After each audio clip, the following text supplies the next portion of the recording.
Episode 164 with Jim Duquette, former Major League GM of Mets and Orioles, MLB Network Radio, Sirius XM. You can follow him on X at Jim Duquette GM. It's all brought to you by Flat Stick Pub. Whether it's a date night, guys night, ladies night, or large group event, they've got you covered. Visit one of their 6 locations across the Northwest, flatstickpub.com. And our guy Duquette is recovering from emergency hernia surgery. What in the world happened to you? I'm on the IL. I should be ready by the trade deadline, Jay. So, but they're going to have to fill in for me like the rest of Major League Baseball. I had a umbilical hernia, and it caused by 2 things. I was throwing the football around in spring training. I was in Cubs camp trying to channel my inner Tom Brady like a fool. In my 50s, and then I was hitting fungos to the 12U team, and that aggravated it to enough where I had a bulging umbilical cord that the doctor looked at me. It started to turn red, and she said, you need urgent surgery. Schedule you tomorrow morning. This was Friday morning surgery. So I've been over the weekend. I celebrated my Father's Day with a few stitches in my navel. Oh my God! What? All from hitting a fungo bat? Can you believe how ridiculous that sounds? It's so be careful. As something to look forward to as a coach. Don't overdo it as you get older. You are looking at the worst coach in the history of baseball of hitting a fungo. It's not easy. Terrible at it. It's not easy. Oh my God! It is. You know what? We could spend 30 minutes on maybe you and others doing a tutorial on how to properly hit a fungo. Yes. I'm awful at it. Just awful. I've resorted to the fact now. No, ground balls I'm fine. Okay, fly balls are hard. Just fly balls. Yeah. I just resort to throwing them now because I just get so mad.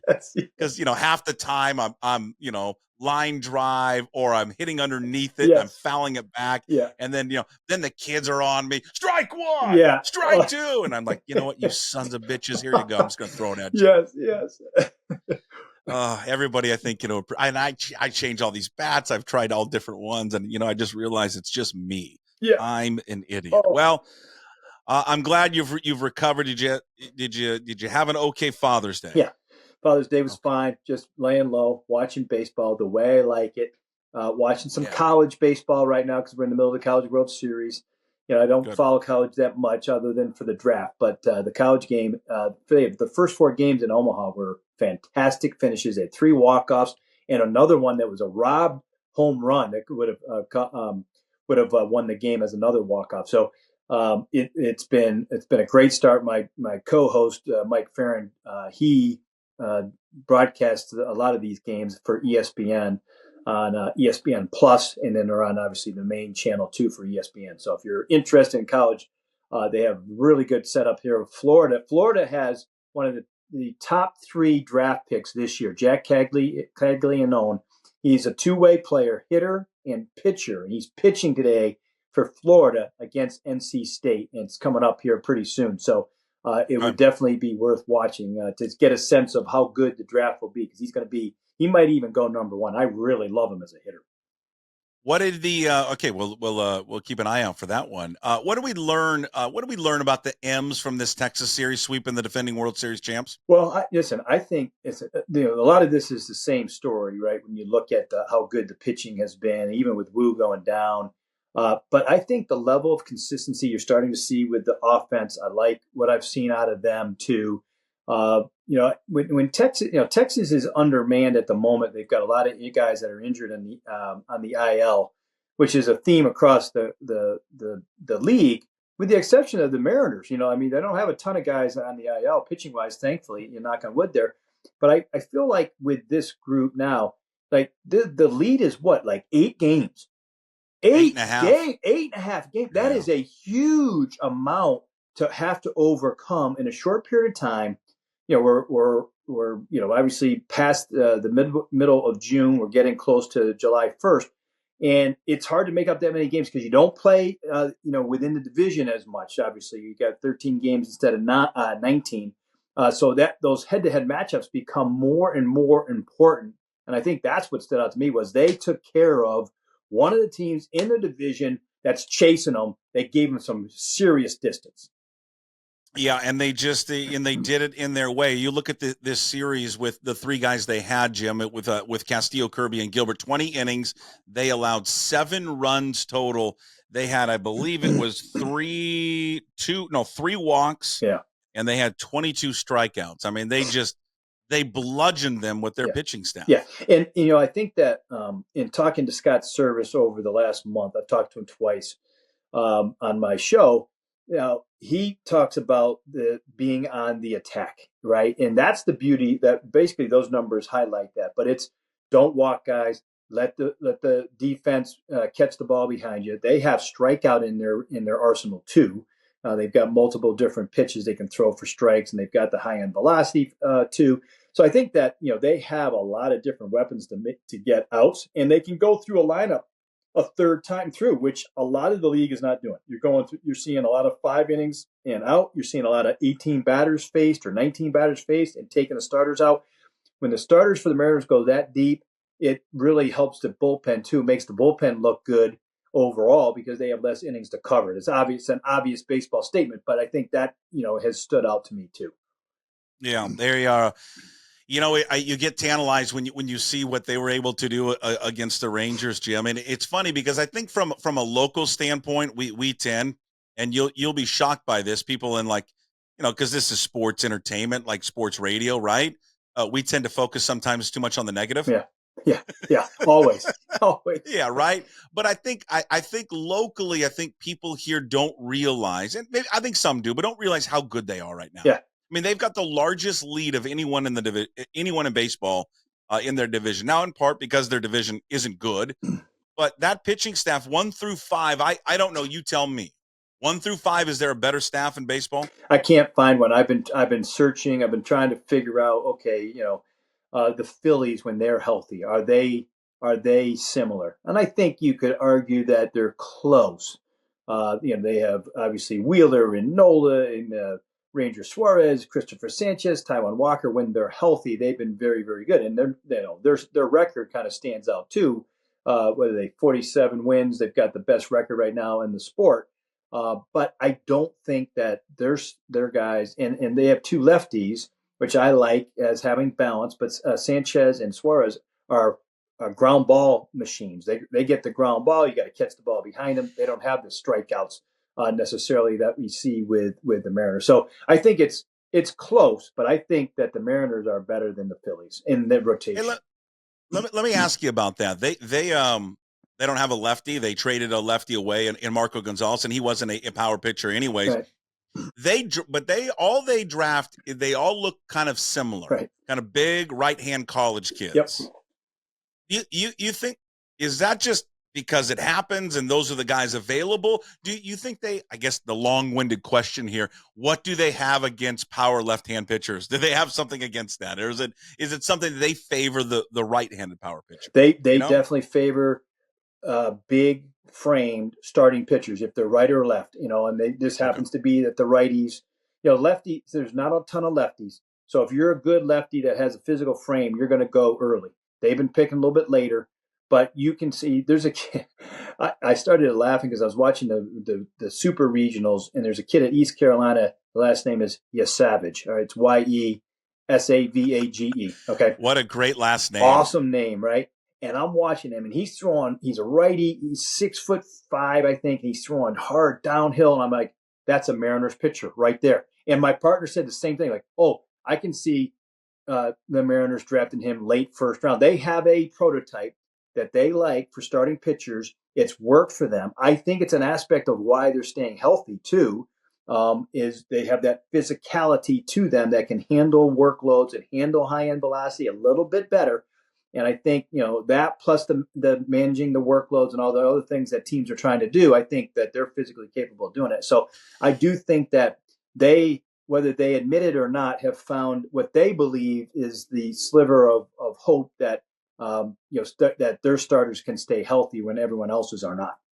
Yeah, it is interesting because those are the guys they've drafted. The guy that they acquired from in a trade in Castillo doesn't fit that mold, though. No, he doesn't. You're right. But he does have a funkiness to him, and he's had a track record of staying healthy for the most part. I don't know if he had a Tommy John. I don't recall if he did, but he's been a Marlin. Obviously, he was a Red, Cincinnati Red, and then coming over to the Mariners. But they were able to identify a guy who has the ability to pitch on regular rest or an extra day's rest. And I think that's another aspect that if you're going to flip a coin, you're flipping on a guy like Castillo, who's been a veteran in the league and kind of built up over time this workload.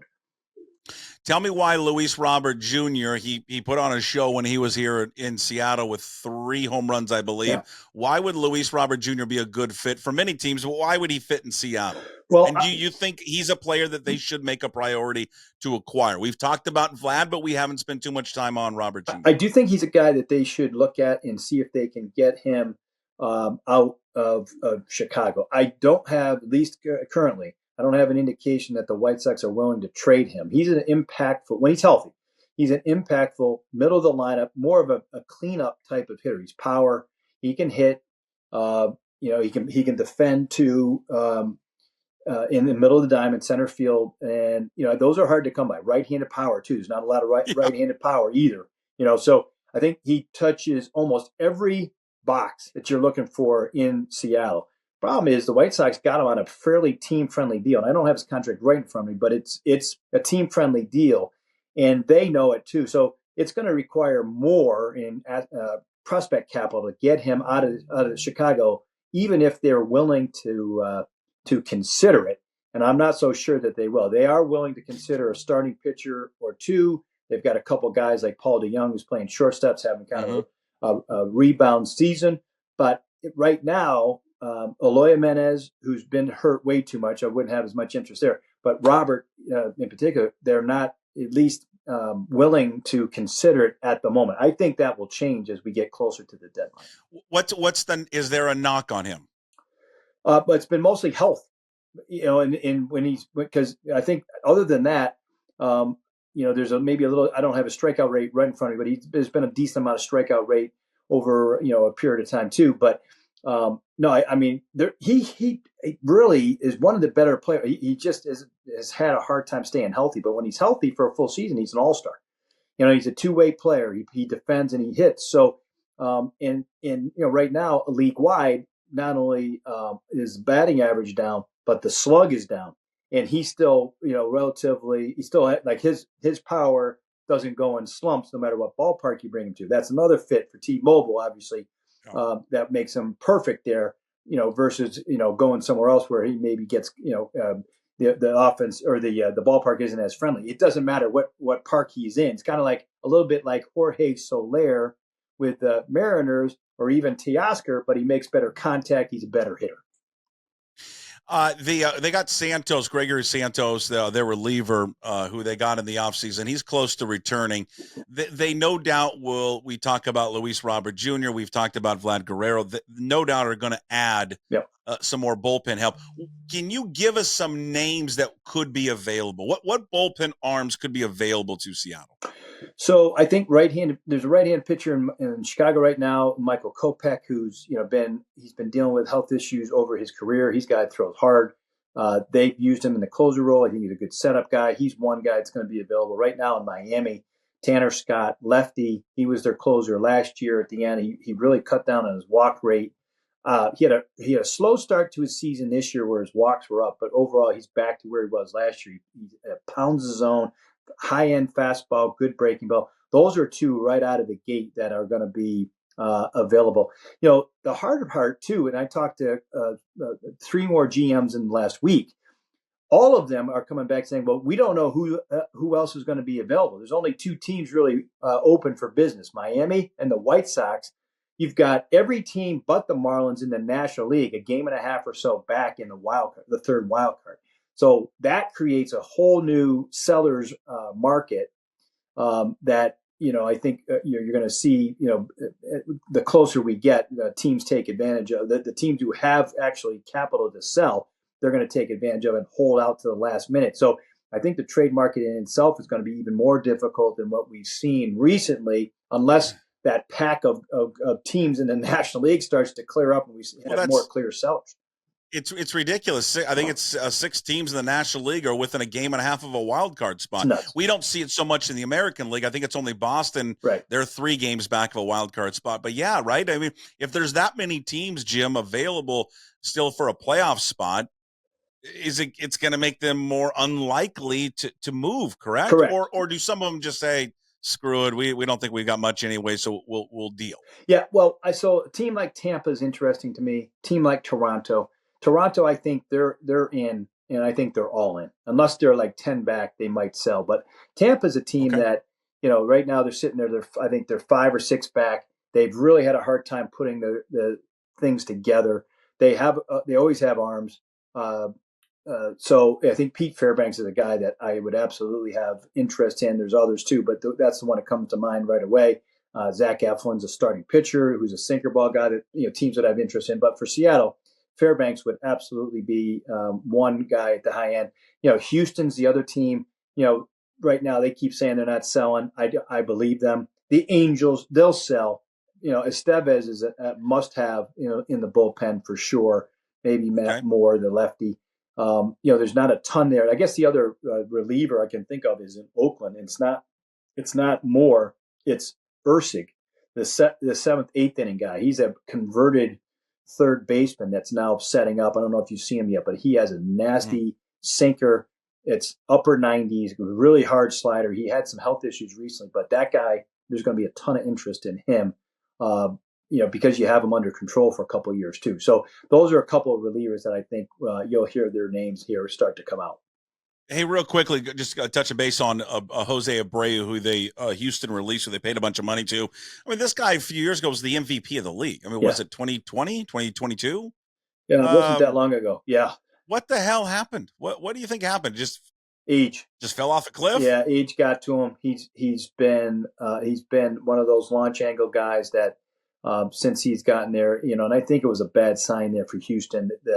The owner fell in love with the guy. He wanted to keep that team intact, that World Series team intact. He signed him ahead of the general manager. The general manager they had let go, James Click. They were in between. He decided to bring him back. If you look at the guys, they brought him back. They signed Rafael Montero, who the Mariners know well. Montero was real iffy. And then they brought back, I think it was Maldonado. And Maldonado had struggled. So the 3 guys that the owner did on his own, waiting to hire a general manager, they've all been failures in terms of signing.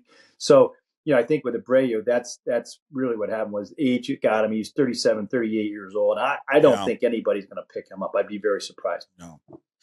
Some big time injuries over the weekend affecting the premier franchise, one of the premier franchises in baseball. Of course, that being the LA Dodgers. Let's first start with Mookie Betts. He's hit on the hand, fractured hand. I don't think we have a timeline yet how long he'll be out for. Not going to have surgery. They're just going to let the bone heal. But talk to me about the loss there of Mookie Betts, who they converted over to shortstop this year. I believe they'll be able to cover the shortstop spot, but offensively, they're not going to be able to recover from this. Yeah, they don't have an offensive piece. They're very top heavy, that lineup, and Mookie's a big part of it. He's been MVP in the conversation for MVP in the National League, and he's been better than I thought defensively. It's not perfect there. Some of the metrics there, talk about him not having the range. He was having some throwing issues towards the bottom. For fielding percentage, some of the metrics that I like to use on the defensive side. We're not perfect in the sport yet on that, but he was showing improvement. They have Miguel Rojas, who's been a veteran there for a while. He'll take over, sure. They have Kike Hernandez, but they aren't going to be able to replace him offensively, and they got to wait till he comes back. But it was a huge blow. I don't know if you saw this. He had never been hit by a pitch on the hand ever in his career. Now, he's a guy, he's on the plate, pretty close to on the plate. He's real close. And I'm surprised. I think partly he's able to get out of the way quickly, but I was a little surprised he had not been hit on the arm or the hand before in his career. So you expect them now with this injury, they will be, maybe they were going to be anyways, but they'll be a big player at the deadline. They're going to be a factor, aren't they? They're going to be a factor. They're going to go out. They're going to probably find some offense. I think if you look, we'll see how their pitching comes back. They had the injury to Yamamoto. I know we'll talk about that, but they have a couple guys, including Clayton Kershaw, coming back. He started a rehab assignment. So, they have enough, it seems like enough pitching depth. That's what derailed them last year. Their starters were all injured at the end. and they're starting to they have upside. They're starting to trend, hopefully, in the healthy side for them. But their offense has been inconsistent, especially the bottom third of that lineup. It's really been one of the worst in the sport, even though they're at the top when it comes to runs scored in the league. Mm-hmm. All right, Yamamoto, how concerned should Dodger fans in the front office and Dave Roberts be about this injury? He's pitched terrific. They spent a ton of money on him. But again, anytime you get in this arm issues here, these things tend to linger. What do you think about that situation with him? It's a short-term and long-term concern because when you have he has a cuff injury, it sounds like, right? Rotator cuff. That can be problematic for the long term. Tommy John surgery, we see guys come back from. We don't see guys come back from very close to where they are when they have rotator cuff surgery. So hopefully he won't need surgery. We don't know. But when you look at it, high expectations, huge salary, right? Highest paid pitcher ever, right? Even north of Garrett Cole. And they were expecting him to be their number one or number two starter in the postseason. And I think the minimum is you look at this and go, there's a question mark for them for the postseason. Will he be back and healthy? He should be, if everything goes well.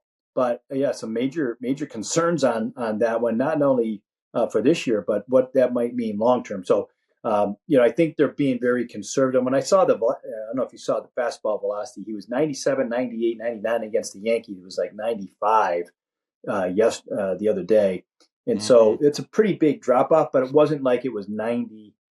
He was still kind of he could pitch through it a little bit. So hopefully it was just what sometimes happens is some tendonitis in that cuff, which is an overuse injury. And maybe because of the transition, that's all it is. We'll have to wait and see. Hey, when we speaking of injuries, Corbin Carroll's set to have an MRI on his left side and determine, kind of what the severity of potentially what that injury is. This is one of these teams we've talked about, Arizona. They're right there. I think there are a game and a half or maybe 2 games out of a wild card spot. There's been talk of whether or not they would trade some players, but again, they're in a playoff chase. But back for Carroll, obviously. He's from here. Grew up in Seattle. Grew up in Queen Anne, which is in downtown Seattle.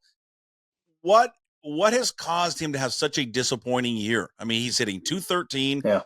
His on base percentage .302, slugging .310, and an OPS of .611. What have you seen, and what have people around the league talked about of why he has struggled so immensely this year? So I have Torey Lovello, his manager, on my show a lot. And this is a weekly conversation because there are times where he looks like he's starting to figure it out, but most of the year he has not looked like it. And he has said, and the thing that I noticed with him was he was chasing out of the strike zone. He was pressing. He went through a period of about 6 weeks last year, if you remember. It was like June into July, where the team didn't do well and he wasn't swinging the bat well. And, it was related. The team wasn't, they kind of ran as Corbin ran, literally and figuratively, both with his bat and his legs. But, he figured some things out. He was hitting the fastball. He's more aggressive. I think he had some mechanical issues that he was working on with the leg lift at the beginning that he got out of sync a little bit. And he was trying, he was overworking in some ways, the way I read it. Information, working too hard to kind of figure it out. But it looked like to me he was starting to figure it out. That's the frustrating thing with this injury to him, because I felt like in the last couple of weeks his numbers were starting to tick up and trend up, and they were playing better consequently too. Some sad news over the weekend, and I'm sure you've crossed paths with him. Mike Brumley passing away. Just a baseball lifer, played for the Mariners, played for a bunch of teams in Major League Baseball, was part of that great University of Texas team along with Roger Clemens. Got in a car accident, and the Braves. He was working with the Braves. Austin Riley had talked about him, and Austin Riley just had one of the best quotes about him, saying that, hey, besides my dad, he's the most influential person, male person in my life. Just a sad story of a tragic passing from a guy that many people in the sport just admired and loved. Well, I'm going to tell you a little personal story. It's secondary, but Mike Brumley was in Baltimore last week when the Braves were in town. Mike Brumley worked with Austin Riley and Adam Duvall at a buddy of mine's hitting facility. That's where he worked with them as late as Wednesday. They obviously, the love that Austin had for Brumley was apparent to my friend who owned this facility, and he was there. He was videoing these drills, some fantastic drills. He's a hitting and was a hitting guru since he had been let go from the Braves during COVID as a hitting coordinator. And he was consulting for those two guys in particular. And Dansby Swanson's another one. He and Dansby were very close. Obviously, Swanson was with the Braves. So he was traveling the country working with pro hitters, major league hitters, and amateur hitters, spreading his knowledge and making a career out of that. And he was driving back home to his house in Texas when he had this car accident. So devastating for people who knew him. He was a really good player. He's part of a College World Series team too, right. For University of Texas back in 1983, I think it was 84. It was a big part of a trade. Right with Bill Buckner, and get Buckner to the Red Sox. Ahead of the '86 season. So I mean, he's had a name in the sport for a long time. I crossed paths with him briefly. He was an excellent hitting coach and hitting coordinator. That was a tough bit of news the other day. Yeah, sad news there out of the world of baseball. All right, lastly, I want to end on this. Aaron Judge, as we record this on Monday, has 26 home runs on the season. Okay, in 2022, when he hit 62 through 74 games, he had 28.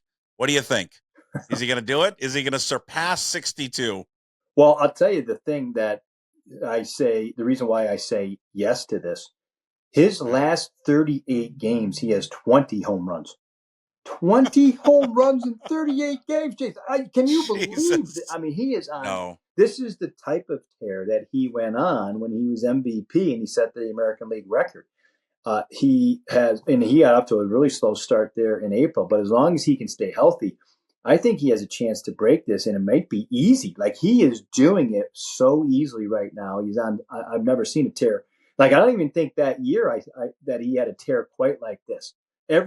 Basically one in every 2 games, or less than every 2 games, he's hitting a home run. That's unheard of. So, he has done a great job of figuring out his strike zone and not chasing out of that zone. So, it's a lot very similar to what, you and I got a chance to see Barry Bonds, who I think is the best player I've ever seen in my life. Whether he was using or not, the guy was unbelievable when it comes to as a hitter and control the strike zone. And I think Judge is very, very similar to that. Maybe not quite as good, but incredible eye-hand coordination. His zone is bigger than most, and he somehow has found a way to be so disciplined at the plate. And he'll tap balls and they go out. Let me ask you, as a baseball fan, okay? I lied. I got one more question. As a baseball fan, do you recognize 73 as the home run record in a season?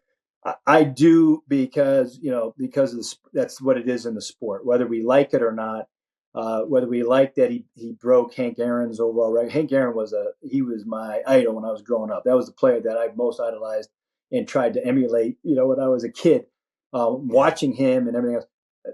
I have to look at that and I go, well, I mean, we could put asterisks around it if we would like. I don't have a problem with that either, by the way. But if it's sitting there in the record books, then I recognize it. I was just looking at Babe Ruth, who's number 10 on the list at 59, and he hit 378 that year in 1921. But the favorite part, he drove in 171 runs in 152 games. Well, so hey, but you want to see some absurd numbers? Bonds' numbers in 2004 or 5, just like his slug and his on base, are so gaudy and so absurd, ridiculous. When they were walking him as many times as they were intentionally walking him, like, I feel like his slug was like over 1,000 and his on base was like 600, something crazy numbers that we probably won't see. He slugged 812. Yeah. In 2004, his on base percentage was 609. 609. That's 1,400 OPS. Oh, yeah, it's dumb. That's crazy. Yeah. All right, Jim Duquette. Appreciate it. You are the best. Episode 164 in the books. Check out Jim. Of course, former Major League Baseball GM for the Mets and Orioles, MLB Network Radio, Sirius XM. Follow him on X, Jim Duquette, GM. Is that the same for the Instagram page? Yes. Too? Yep. Say, no, Jim _Duquette for the Instagram. I got to change that. Yeah, actually. Yeah, that's right. Jim _Duquette there on Instagram. He's active. He's active a lot. His weekly appearance all brought to you by Flat Stick Pub. Go check out their website, flatstickpub.com. You want a date night? It's perfect for that. It's perfect for families. It's perfect for guys. It's perfect for everyone. How about you got a business? You want to take them out and treat them? Make sure you go to Flat Stick Pub and find one of their great locations across the Northwest, flatstickpub.com. All right, Jim, we'll talk to you next week. Appreciate it. Talk to you next week. Bye.